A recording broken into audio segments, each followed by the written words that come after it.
You're not going to believe what I've uncovered. Last night, I released documents on my platform that expose the truth about Senator Kirk's assassination evidence that completely contradicts the official story we've all been fed. What I found will shake your trust in our institutions to the core. If you want to stay updated on this developing story and hear directly from me about what these documents reveal, hit subscribe right now and leave a comment with your thoughts on this bombshell. I'm committed to transparency and will keep sharing information as I verify it. So make sure you're subscribed with notifications on to get the updates as they happen. I've been analyzing these documents for the past 12 hours, and I can tell you, this is one of the most disturbing cover-ups I've ever seen. The files include internal communications, surveillance footage, and witness statements that were deliberately kept from the public. As someone with access to resources and technology that can verify the authenticity of digital information, I felt compelled to share this with the American people.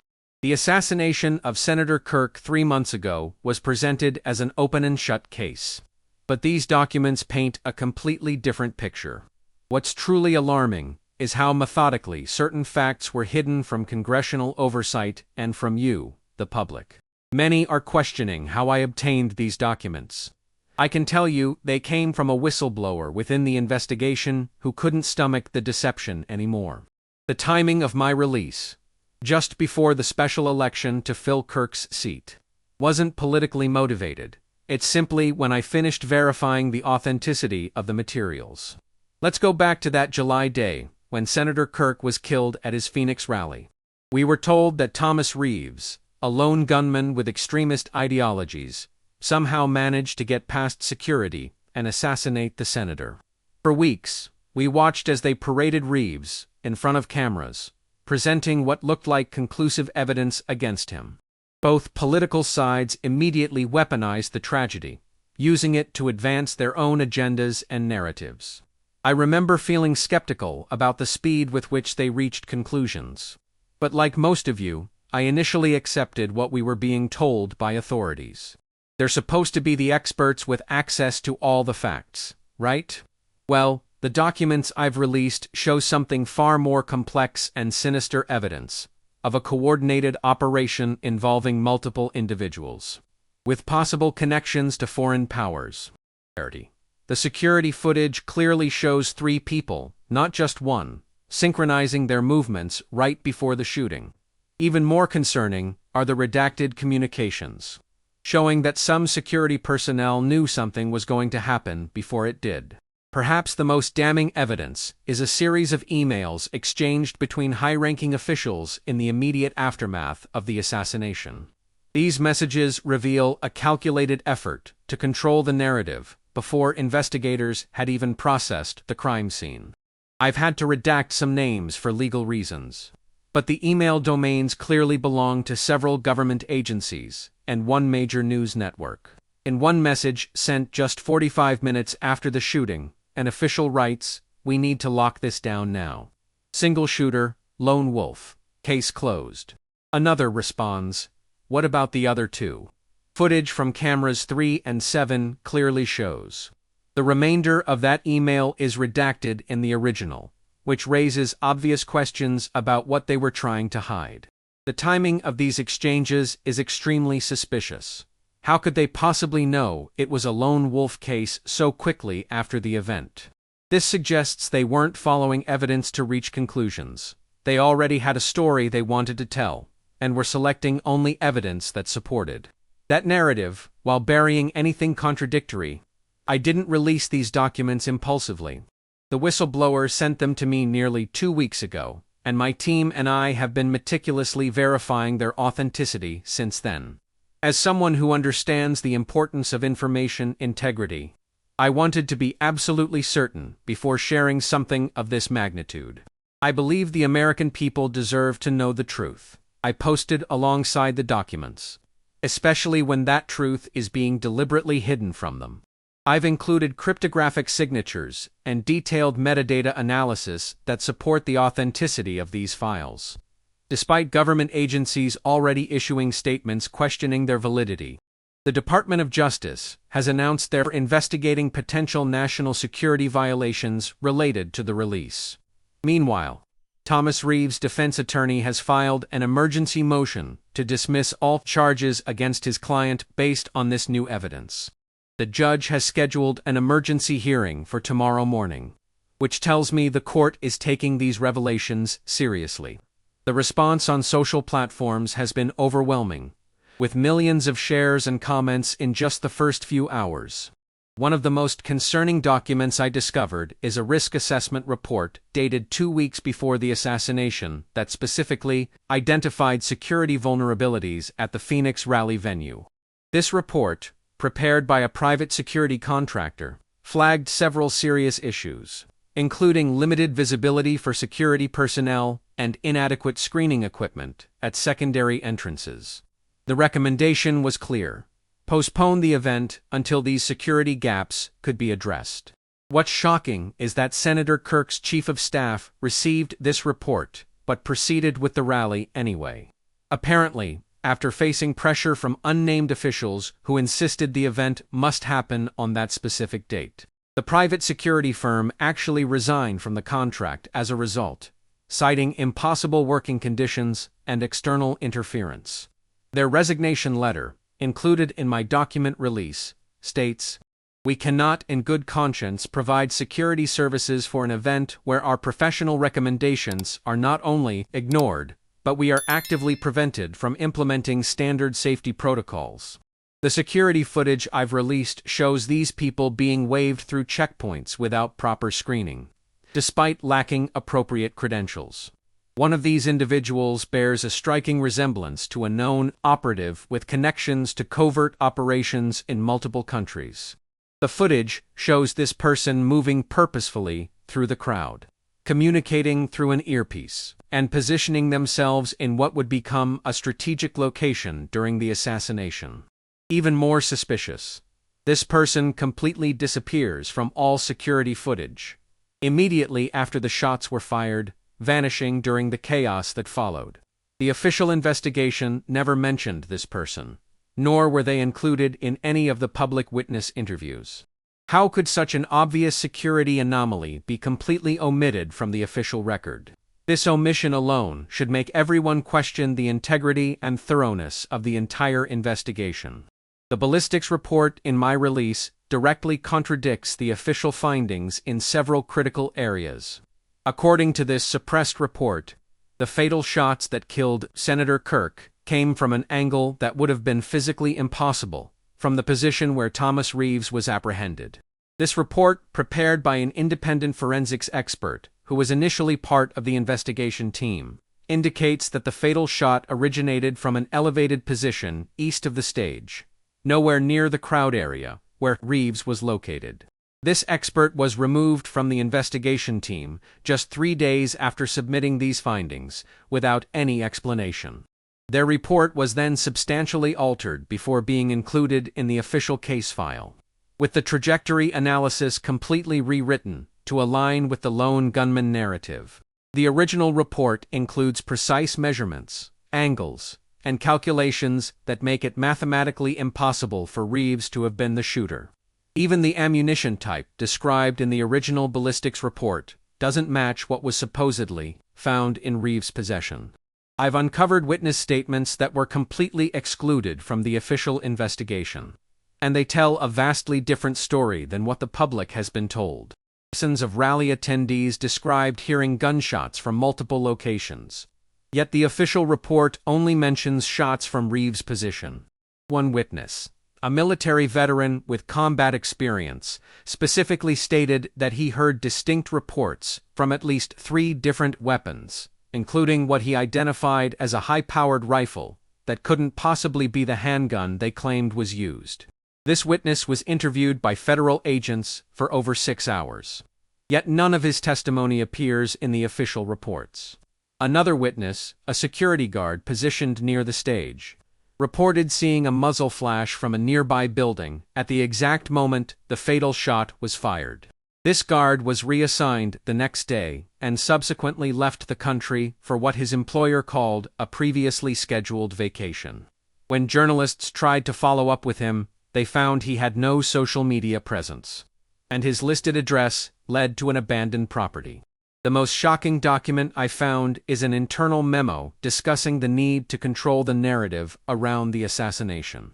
This memo, apparently from a high-ranking official in a federal agency, outlines a media strategy designed to focus public attention on the lone gunman angle, while actively suppressing alternative theories that could destabilize public trust.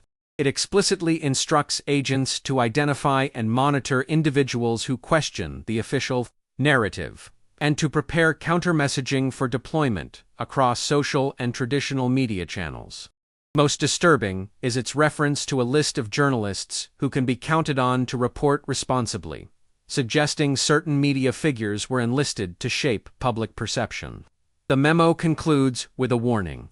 The stability of our institutions depends on swift resolution and closure of this case. Prolonged speculation and investigation would be detrimental to national interests during this sensitive period.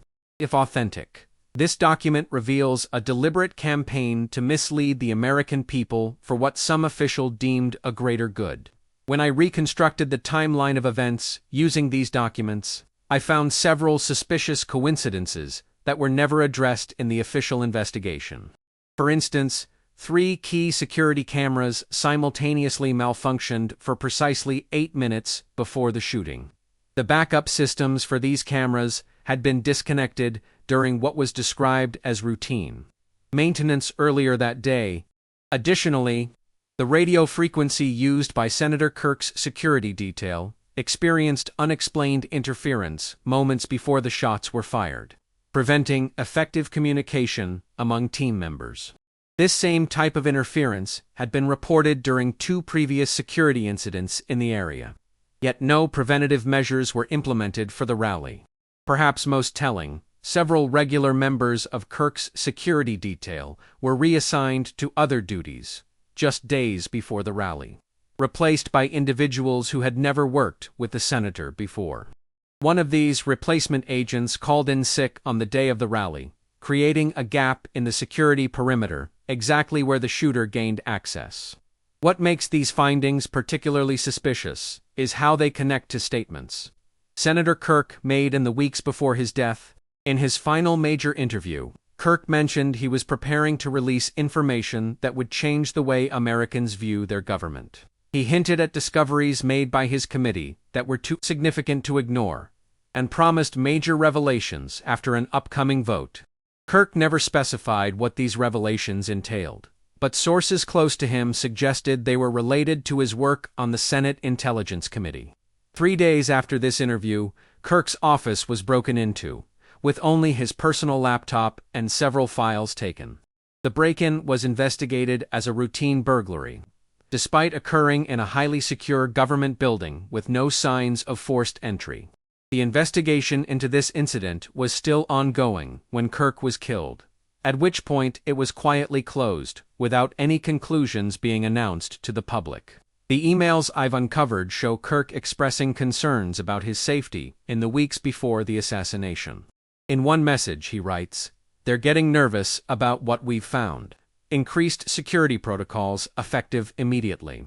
He instructed his closest aides to use encrypted communication channels and to be vigilant about who had access to his schedule. Kirk also reportedly met with a high-ranking intelligence official just 2 days before his death, a meeting that wasn't on his official calendar and was only covered through a parking garage security log included in my documents.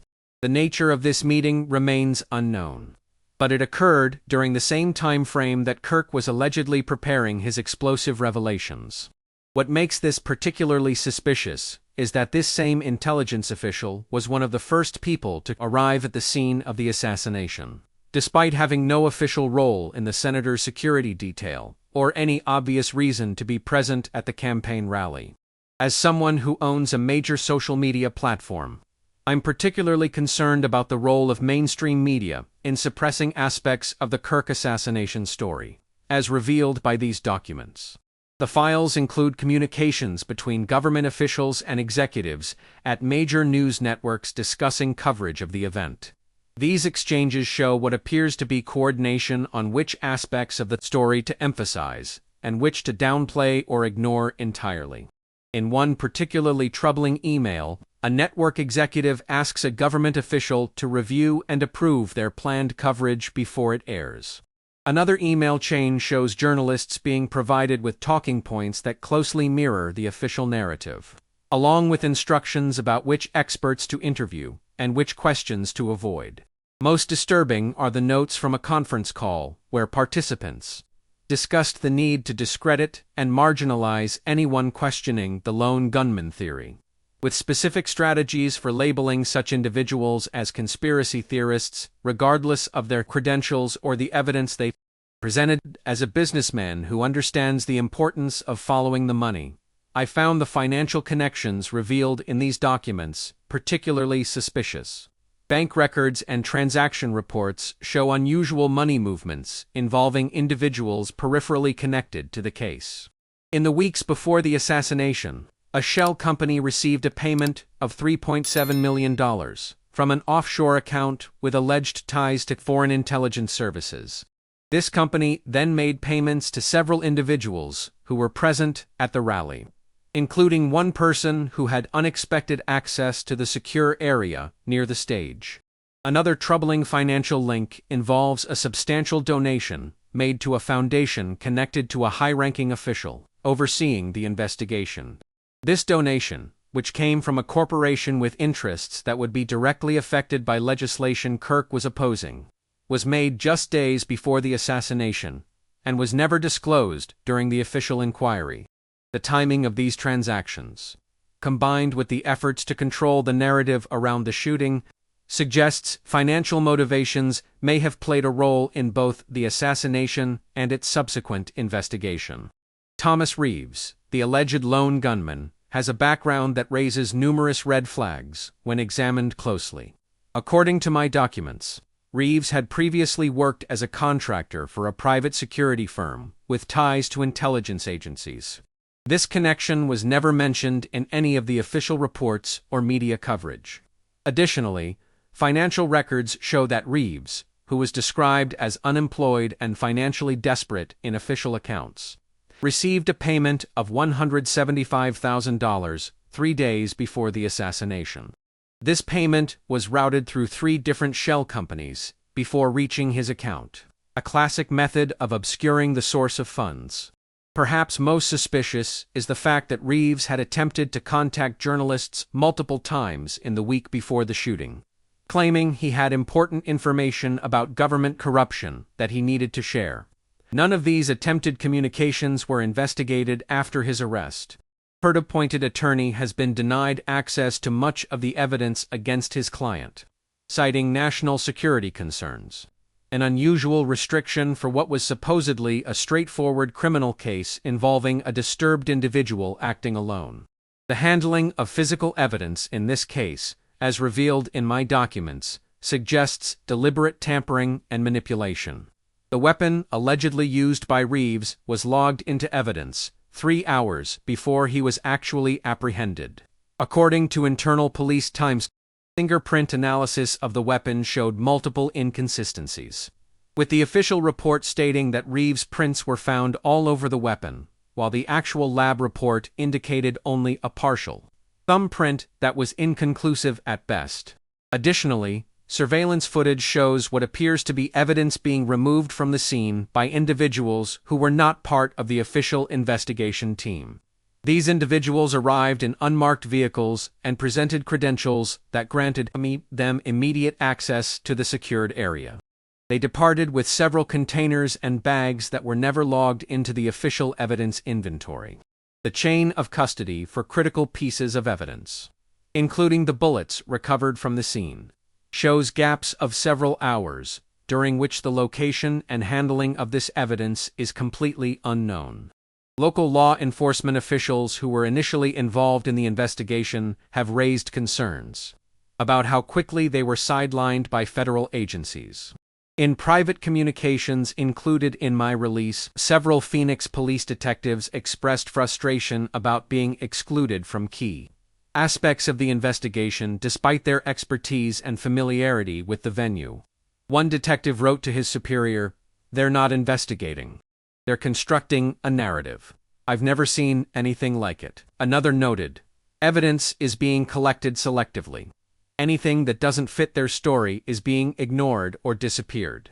These officers were eventually removed from the case entirely, with some being reassigned to unrelated duties and others placed on administrative leave for what were described as unrelated policy violations. When one detective attempted to take his concerns to the media, he was reportedly visited by federal agents who reminded him of the non-disclosure agreement he had signed and the penalties for violating it. His home was subsequently burglarized, with only his case notes and personal laptop taken. The political context surrounding Senator Kirk's assassination adds another layer of complexity to the situation. Kirk had recently broken with his party on several key votes, creating enemies on both sides of the political spectrum. He was championing legislation that would have significantly restricted the activities of certain powerful corporations and financial institutions. Just 1 week before his death, he had publicly called for investigations into several major campaign donors, alleging they had undue influence over policy decisions. These actions had made him increasingly isolated politically, with former allies distancing themselves from him. The documents include internal party communications, discussing the need to contain the damage Kirk was causing and to find ways to bring him back in line. While none of these communications explicitly suggest violence, they do reveal the extent to which Kirk had become a problem for powerful interests across the political spectrum. His death, while tragic, ultimately resolved many of these issues, allowing the controversial legislation he supported to quietly die in committee, without the champion who had been pushing it forward. The international implications of the Kirk assassination, as suggested by these documents, are perhaps the most concerning aspect of this entire situation. Several of the redacted communications reference foreign entities with interests that would be affected by Kirk's policy positions. One partially redacted memo discusses the potential for international complications if certain aspects of the investigation became public. Another document references a meeting between us, officials, and representatives from a foreign government 3 days after the assassination, where containment strategies were discussed.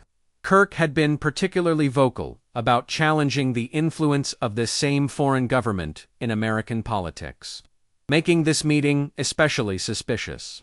Intelligence reports included in the leak suggest that foreign intelligence services may have had advance knowledge of the assassination, with one report noting unusual communications traffic in the days leading up to the event that indicated foreknowledge of a significant political event on U.S. soil. If these documents are authentic, they suggest potential foreign involvement in the death of a U.S. senator, an act that would traditionally be considered an act of war.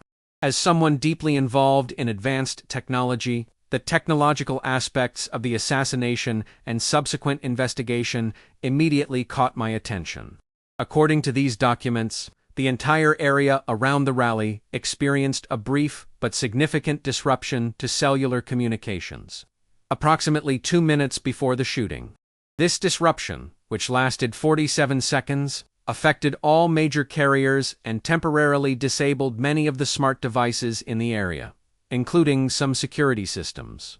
Such a disruption would require specialized equipment typically only available to military or intelligence organizations. Additionally, facial recognition systems at the venue entrances were compromised, with logs showing they were functioning normally, but surveillance footage revealing they were actually not, verifying attendees against watchlist databases.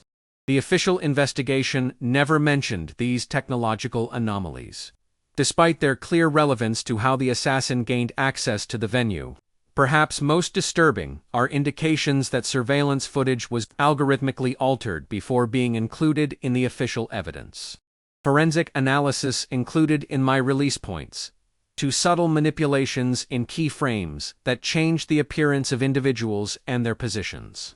During crucial moments, essentially creating a digitally altered version of events that supports the official narrative. Legal experts who have reviewed these documents have expressed serious concerns about due process violations in the case against Thomas Reeves. According to these experts, evidence that would potentially exonerate Reeves was deliberately withheld from his defense team, a clear violation of legal requirements. Additionally, several witnesses whose statements contradicted the official narrative were never called to testify, despite their direct observations of the events. The judge, presiding over the case, had undisclosed connections to individuals mentioned in the suppressed evidence, creating a significant conflict of interest that was never addressed.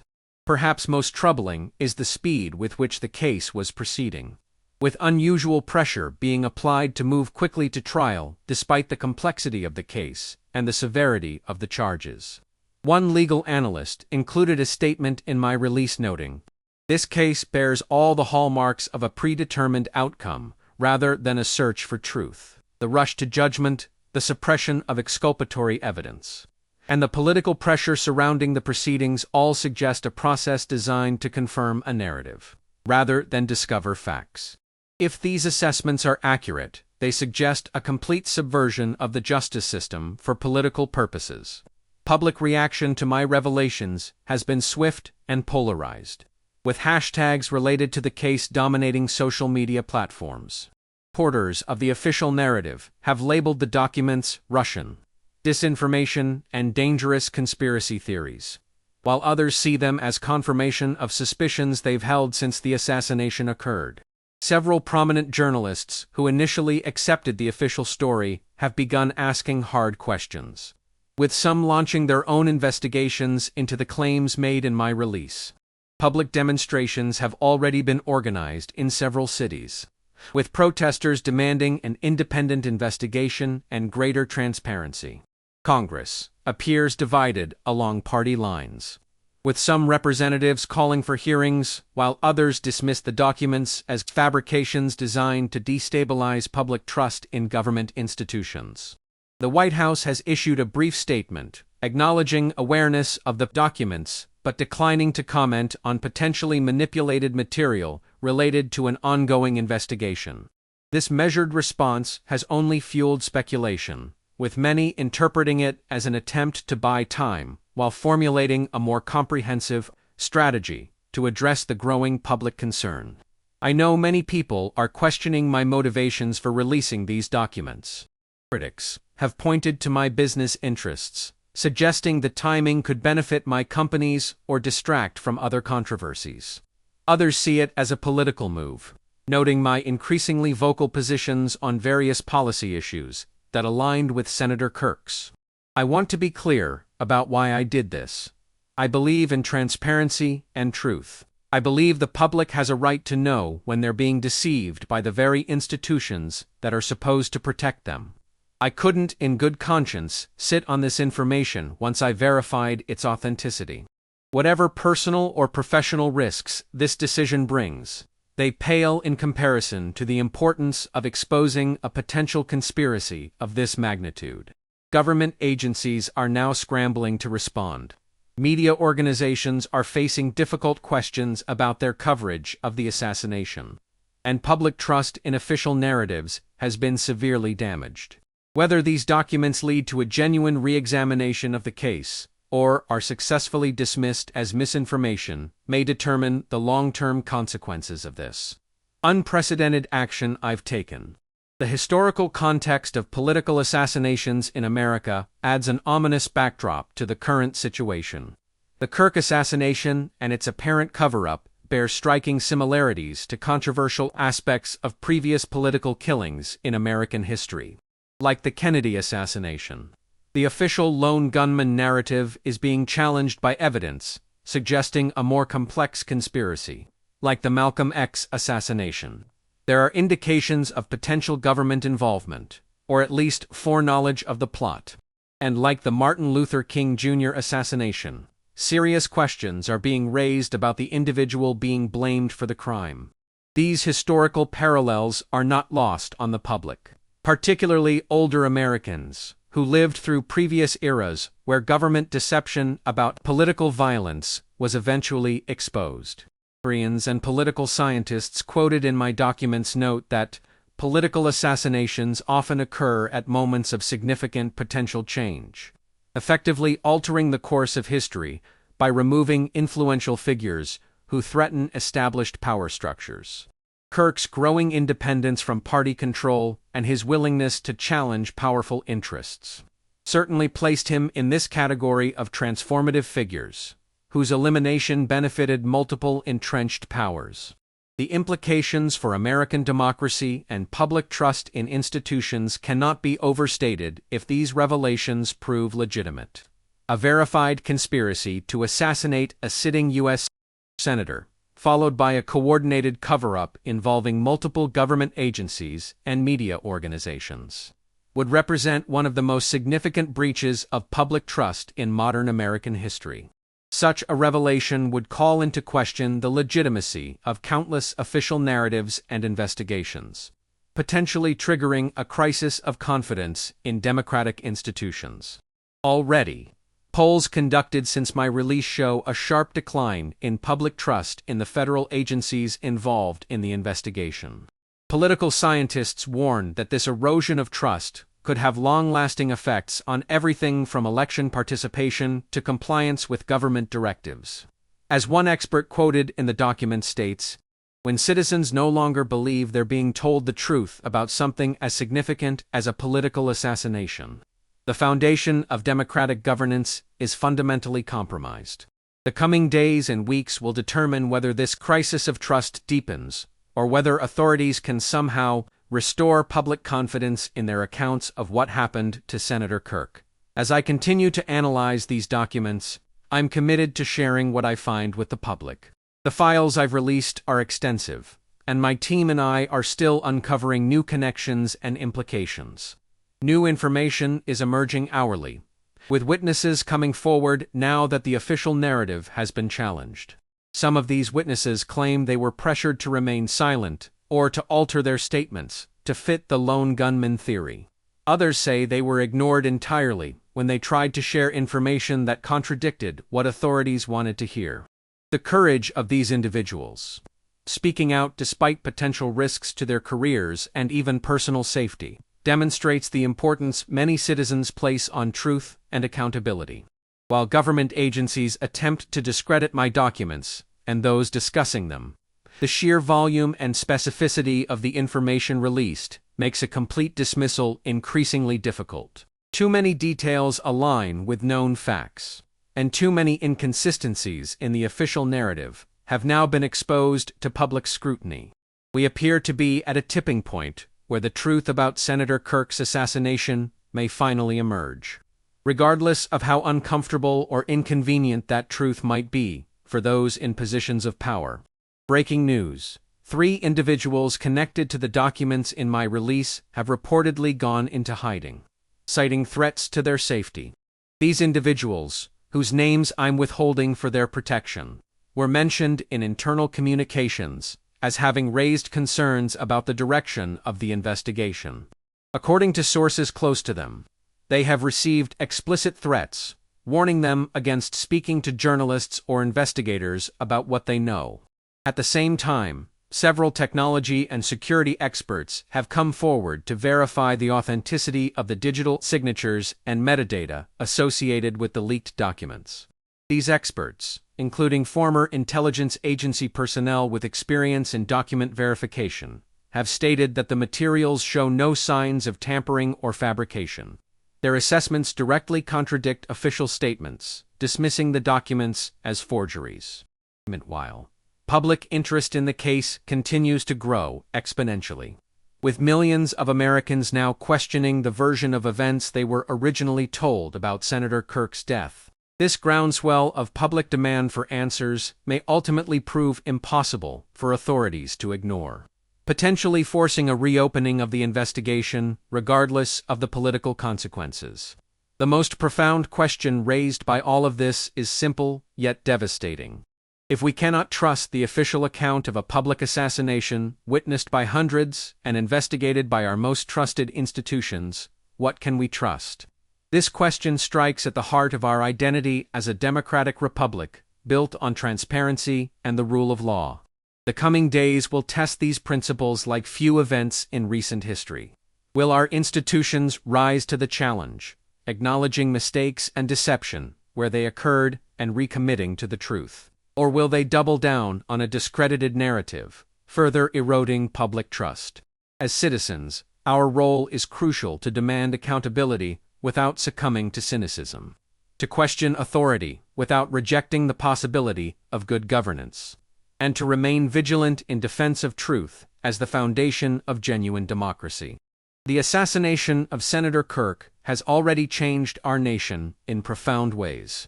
How we respond to these revelations about its investigation may change it even more fundamentally. I'll continue following this story wherever it leads, committed to bringing you information and analysis you won't find in mainstream coverage. The search for truth is never easy, but it remains the most essential undertaking in a society that values freedom and justice.